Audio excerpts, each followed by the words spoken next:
In today's video, I'm going to teach you how to send money from Sendwave. Make sure your Sendwave app is installed and updated and that you're signed into your account. A stable internet connection helps, and keep your recipient's correct details handy.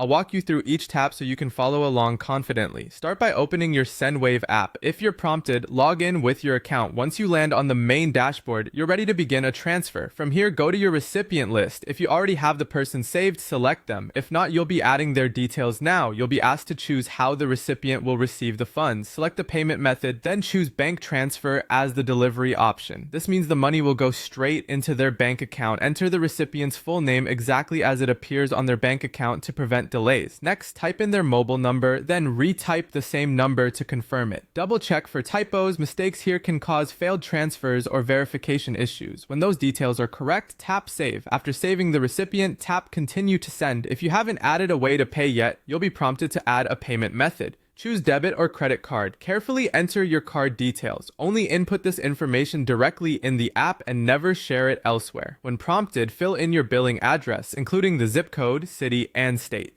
Make sure this exactly matches the address on file with your card issuer. Mismatched information can cause the transaction to be declined. Tap continue. You'll now choose your payment method from the options available and select the card you just added. With the recipient and payment method set, tap continue to send. Before you finalize, review the transfer summary on screen. Confirm the recipient's name, the bank transfer selection, and your chosen card. This is also a good time to note any fees and the estimated delivery time shown in the app. When everything looks right, tap confirm transfer. That's it. Your money is on the way. You can usually track the status from your dashboard, and it's smart to keep the confirmation screen or receipt for your records. If something doesn't match, cancel before confirming and correct the details. For smoother future transfers, keep your recipient saved and your card on file, and always ensure your app stays updated. Thanks for watching, and happy sending with Sendwave.